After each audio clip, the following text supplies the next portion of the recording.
विद्यापुर नामक गांव में बलदेव नाम का एक व्यक्ति चना चाट मसाले का ठेला लगाता था। उसके ठेले का चना चाट मसाला बहुत मशहूर था। बलदेव के पास ग्राहकों की भीड़ लगी रहती थी। दूर दूर से लोग उसके ठेले पर चना चाट मसाला खाने आते थे। इसकी सबसे बड़ी वजह थी चना चाट मसाला में उपयोग होने वाला चाट मसाला। बलदेव, तुम्हारे चना चाट मसाले में डले चाट मसाले का जो स्वाद है ना, बस पूछो मत, लाजवाब है भाई। एक बार खाओ और उंगलियां चाटते रह जाओ। बिल्कुल भाई बलदेव, तुम्हारे चना चाट मसाले में कुछ अलग ही स्वाद आता है। इसकी क्या वजह है, जरा हमें भी तो बताओ। ये चना चाट मसाले का चाट मसाला मेरे दादा परदादा के जमाने से चला आ रहा है। उन्हीं से मैंने ये बनाना सीखा था। हमारे चना चाट मसाले का मसाला एक अलग किस्म का है जो हर कोई नहीं बना सकता। पर जो भी है भैया, ये चना चाट मसाला खाकर मुंह का स्वाद चटपटा हो जाता है। और तुमने रेट भी ठीक रखे हुए। 10 रुपए प्लेट में इतना बढ़िया चना चाट मसाला खाने को मिलता है, वरना आजकल इस महंगाई में इतना महंगा देते हैं और खाने की चीज का स्वाद बिल्कुल बेकार होता है। मैंने अपने पूर्वजों से यही सीखा है, बढ़िया बना खिलाओ, भले ही सस्ते में खिलाओ। लोग पीठ पीछे तुम्हारी तारीफ करें, कुछ ऐसा कर दिखाओ। लोग बलदेव की बात को सुनकर बहुत खुश होते हैं, और हो भी क्यों ना, 10 रुपए में उन्हें इतना बढ़िया चना चाट मसाला खाने को जो मिल जाता था। इसी तरह से लोग आते और बलदेव के चना चाट मसाले की तारीफ करते। ऐसे ही एक दिन बलदेव जब अपने ठेले पर काम कर रहा था, एक बूढ़ा व्यक्ति बलदेव के ठेले पर आया और उससे बोला, भैया, मैं बहुत दूर से आया हूँ, मैं बहुत परेशानी की हालत में हूँ। मेरी पत्नी का कुछ वर्ष पहले ही देहांत हो चुका है और मेरे बेटा बहू ने मुझे घर से निकाल दिया। तब से मैं दर दर भटक रहा हूँ। क्या मुझे तुम्हारे पास कोई काम मिलेगा? अरे बाबा, आप परेशान मत होइए, आपको मेरे पास काम, रहना, खाना, पीना सब मिलेगा। आप यूं हाथ मत जोड़िए। तुम्हारा बहुत बहुत शुक्रिया बेटा, तुमने मेरी इतनी बड़ी सहायता कर दी। मुझ दर दर भटकते बूढ़े आदमी को सहारा दे दिया। उस दिन से वो बूढ़ा व्यक्ति बलदेव के पास ही रहने लगा।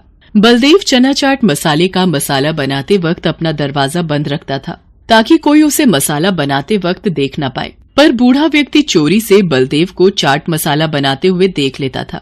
बूढ़े व्यक्ति को बलदेव के पास रहते हुए 1 महीना भी हो चुका था। एक दिन, बलदेव, अब मुझे तुम्हारे पास नहीं रहना, मैं यहाँ से जा रहा हूँ। क्या हुआ बाबा, आप यहाँ से क्यों जाना चाहते हो? क्या आपको यहाँ पर कोई परेशानी है?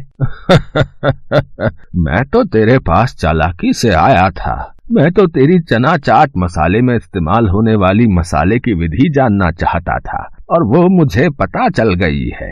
अब मेरा यहाँ कोई काम नहीं है, मेरा काम हो चुका है। वास्तव में वो एक जवान लड़का था जिसने बूढ़े व्यक्ति का भेष बना रखा था। तुम बूढ़े नहीं हो, तुम कौन हो? मेरा नाम रोशन है। मैं तो तुम्हारे पास चालाकी से आया था। अब मैं तुम्हारे ठेले के सामने ही अपने बनाए चना चाट मसाले का ठेला लगाऊंगा और देखना, कुछ ही दिनों में मैं तुम्हारा ठेला बंद करवा दूंगा। ठीक वैसा ही हुआ जैसा रोशन ने बोला था। अगले दिन ही रोशन ने बलदेव के ठेले के सामने अपना चना चाट मसाले का ठेला खोल लिया। उसने प्लेट के दाम 5 रुपए रखे थे। अब 10 रुपए की जगह जब 5 रुपए में वही चीज खाने को मिल रही हो तो ग्राहक तो वहीं जाएंगे। भैया, जरा चना चाट मसाले की एक प्लेट देना। ये लो भैया, अभी बना कर देता हूँ। तुमने दाम तो बहुत सस्ते रखे हैं, 5 रुपए। सामने बलदेव के ठेले पर तो 10 रुपए में मिलता है। अरे आप मेरे ठेले पर एक बार खाओगे तो सामने बलदेव के ठेले का चना चाट मसाला भूल जाओगे। ये लो, आप दोनों की प्लेट तैयार है। छी छी, फु फु फु फु। इतना बुरा चना चाट मसाला मैंने आज तक नहीं खाया, बिल्कुल बेस्वादी। इतना घटिया चना चाट मसाला तो मैंने भी नहीं खाया। कितना बेकार बनाया है, मुझे तो गुस्सा आ रहा है। चलो भाइयों, इसका तो ठेला ही तोड़ देते हैं। इससे अच्छा तो सामने बलदेव का ठेला है, कम से कम 10 रुपए लेकर बढ़िया चीज तो खिलाता है। हाँ, इसका ठेला ही तोड़ दो। हाँ, तुम सोच रहे होगे ना रोशन, आखिर तुम्हारे चना चाट मसाले में वैसा स्वाद क्यों नहीं आया जैसा मेरे चना चाट मसाले में आता है? वो इसलिए क्योंकि मैंने तुम्हें एक दिन चोरी से मुझे चना चाट मसाला बनाते हुए देख लिया था। मैं उसी दिन समझ गया था कि तुम किसी फिराक से आए हो, इसलिए मैंने गलत सामग्री डालकर तुम्हें असली विधि दिखाने का नाटक किया। ये चना चाट मसाला सामग्री की विधि मेरे पूर्वजों की धरोहर है। इतनी आसानी से ये किसी बेईमान के हाथ नहीं लगेगी। इससे पहले कि ये गांव वाले गुस्से में पीट पीट कर तुम जैसे बेईमान आदमी का बुरा हाल कर दें, तुम यहाँ से चले जाओ। रोशन की सच्चाई जानकर गांव वाले गुस्से में आ चुके थे। रोशन को पता था कि अगर वो 2 पल भी वहाँ रुका तो उसकी खैर नहीं। वो मुंह नीचे करके चुपचाप वहाँ से चला जाता है। क्या हुआ माँ? माँ, तुम कुछ बोल क्यों नहीं रही? माँ, कोई मदद करो, मेरी माँ को डॉक्टर के पास ले चलो। माँ। गरीब बेचारी, लगता है भुखमरी से मर गई। बेचारा इतनी बड़ी दुनिया में अनाथ हो गया। चलो भाई क्या करें, न जाने ऐसे कितने अनाथ बच्चे रोजाना सड़क पर रोते बिलखते मिल जाते हैं। आते जाते लोग मोहन को रोता हुआ देख रहे थे। कुछ 2-3 भीख मांगने वाले लोगों ने मोहन के हाथों उसकी माँ की चिता को आग दिलवाई। मोहन जब 2 साल का था तभी उसके पिता का देहांत हो गया था और अब माँ के जाने के बाद 13 साल का मोहन इस दुनिया में बिल्कुल अकेला हो गया था। वो भूखा प्यासा इधर उधर दर दर भटक रहा था और भीख मांगकर अपना गुजारा कर रहा था। भैया कुछ खाने को दे दो, बहुत भूख लगी है। ए चल जा यहाँ से, ये भीख मांगने वालों ने तो नाक में दम ही किया हुआ है। अभी मैंने अपना चाय पकौड़े का ठेला लगाया भी नहीं है और आ जाते हैं भीख मांगने के लिए। भूख से पेट दर्द हो रहा है। माँ तुम होती थी तो कुछ न कुछ मिलकर खा लिया करते थे। अब आपके बिना मैं बिल्कुल अकेला हो गया हूँ। क्या हुआ बेटा, रो क्यों रहे हो? तुम्हारे माता पिता कहाँ हैं? मेरा इस दुनिया में कोई नहीं है। मेरे माँ बाबा इस दुनिया से दूर भगवान के पास चले गए हैं। अब मैं बिल्कुल अकेला हूँ। बेटा, जिसका कोई नहीं होता उसका ऊपर वाला होता है। तू घबरा मत, तेरे लिए भी भगवान ने कुछ अच्छा ही सोचा होगा। तुझे भूख लगी है ना? चला, मैं तुझे सामने ढाबे से रोटी खिलाता हूं। चल, अब तू पेट भरकर खाना खा। वैसे तू क्या काम करता है बेटा?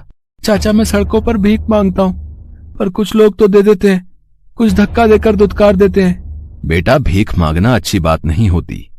हमें मेहनत करके ही रोटी कमाकर खानी चाहिए। आज से तू भीख नहीं मांगेगा, मैं तुझे मेहनत करना सिखाऊंगा। बोल, करेगा काम? मैं काम करूंगा, खूब काम करूंगा चाचा। अच्छा तो फिर एक काम कर, तू आज से मेरे से सब्जी लेकर बेचेगा। अब भारी ठेला तो तू ले जा नहीं पाएगा। मैं तुझे ये टोकरा भरकर नींबू देता हूं, तू बाजार में ये नींबू बेचा कर और मैं तुझे अपने पैसे निकालकर तेरे हिस्से के तुझे दिया करूंगा। ठीक है चाचा, देखना मैं आपके दिए सारे नींबू बेचाया करूंगा। और फिर उस दिन से दीनू सब्जी वाले ने मोहन को बेचने के लिए नींबू देने शुरू कर दिए। मोहन अपने सिर पर टोकरा उठाकर शहर की गलियों बाजारों में नींबू बेचने लगा। नींबू ले लो, बढ़िया ताजे रसीले नींबू। नींबू कैसे दिए बेटा? दादी, मैं 20 रुपए पाव दे रहा हूँ। अगर आप 1 किलो लोगी तो मैं आपको 70 रुपए किलो लगा दूंगा। 60 रुपए लगा ले बेटा, अब तो नींबू सस्ते हो गए हैं। ठीक है दादी माँ, बोनी का टाइम है, ले लो। इसी तरह मोहन रोजाना नींबू बेचकर पैसे कमाने लगा। एक दिन जब दीनू बेचने के लिए मंडी से सब्जियां लेकर लौटा। चाचा, मैं आपका ही इंतजार कर रहा था। अरे आज आप नींबू नहीं लाए, बाकी तो सारी सब्जियां हैं। मोहन बेटा, अब नींबू बहुत महंगे हो गए हैं। पहले लोग नींबू को निचोड़ते थे, अब नींबू लोगों को निचोड़ रहा है। नींबू के दाम आसमान छू रहे हैं। 350 रुपए किलो नींबू बिक रहा है बेटा। अब मैं तुझे क्या खरीद कर दूं? और तू क्या बेचेगा और क्या कमाएगा? मेरे तो बस की है नहीं कि मैं तुझे नींबू खरीद कर दे सकूं बेटा।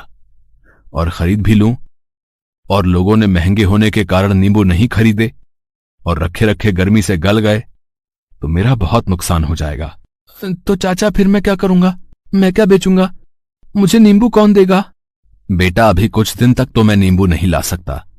थोड़े दाम कम हो जाएं, फिर मैं बेचने के लिए ले आऊंगा। मोहन का मन उदास हो रहा था। रात के 10 बज रहे थे। वो अपनी झुग्गी से बाहर निकला और सड़क पर टहलने लगा। तभी उसने देखा, अरे ये तो किसी का गोदाम है। अरे बाप रे बाप, इतने सारे नींबू! ये किसी का सब्जियों का गोदाम दिखाई पड़ता है। अरे माधव, जल्दी जल्दी नींबू की बोरियां गाड़ी में डाल, हमें इन्हें आज ही चुराकर मंडी में बेचना होगा। इतनी देर लगा रहा है, कहीं कोई आ गया तो रंगे हाथ पकड़े जाएंगे। ये आदमी क्या बोल रहा है? मुझे तो कुछ गड़बड़ दिखाई पड़ती है। इनकी बातों से लग रहा है कि ये चोर नींबू चुराने आए हैं। यहाँ पास में ही एक पुलिस स्टेशन है, मुझे बाहर जाकर इन चोरों के बारे में बताना चाहिए, नहीं तो ये लोग नींबू चुराकर भाग जाएंगे और किसी भले आदमी का नुकसान हो जाएगा। मोहन पास में ही बने एक पुलिस थाने में जाकर सारी बात बताता है। रे, क्या तुम सच बोल रहे हो बेटा? है नींबू की चोरी हो रही है? रे हवलदार, ये जीप निकालो भाई, हमें इस बच्चे के साथ जाना है। साहब, हो रहे चोर, वो देखिए, वो नींबू की बोरियां चुरा रहे हैं। हवलदार, इन चोरों को पकड़ लो और इस गोदाम के मालिक को फोन लगाओ। नींबू महंगे होने के कारण हमें बहुत सी जगह से नींबू की चोरी की खबरें आ रही हैं। आज रंगे हाथों इन चोरों को पकड़ भी लिया। हवलदार दुकान पर लिखे मोबाइल नंबर पर फोन मिलाता है और थोड़ी ही देर में गोदाम का मालिक वहां पहुंच जाता है। इंस्पेक्टर साहब, आपका बहुत बहुत शुक्रिया। आज आपने मेरा इतना बड़ा नुकसान होने से बचा लिया। शुक्रिया मुझे नहीं, इस बच्चे को दीजिए।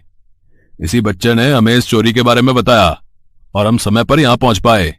बेटा सचमुच तुमने आज मेरी बहुत बड़ी मदद की है। तुम कहाँ रहते हो? मोहन गोदाम के मालिक को अपने बारे में सारी बात बताता है, जिसे सुनकर गोदाम का मालिक मोहन की बहुत तारीफ करता है। बेटा तुम सचमुच बहुत मेहनती और होनहार बालक हो। तुम अपने जीवन में बहुत तरक्की करोगे। आज से मेरा नींबू का गोदाम तुम संभालोगे। मैं तुम्हें इसके बदले में अच्छी पगार दूंगा।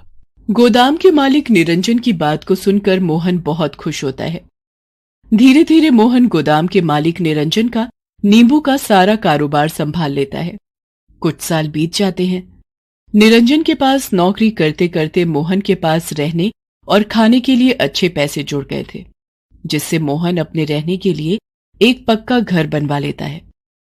मोहन अपनी मेहनत और लगन से सफलता की ओर बढ़ता चला जाता है। सब्जी बेचने वाला दीनू भी मोहन की सफलता देखकर बहुत best buddies. Hello friends, thanks for watching this video. अगर आपको ये वीडियो पसंद आया है तो प्लीज लाइक, सब्सक्राइब, कमेंट्स करें इस वीडियो पर, और हाँ, शेयर करना भी ना भूलें। और भी मजेदार वीडियो देखने के लिए नीचे दिए गए बेल आइकॉन को दबाएं। देखते रहिए बेस्ट बडीज।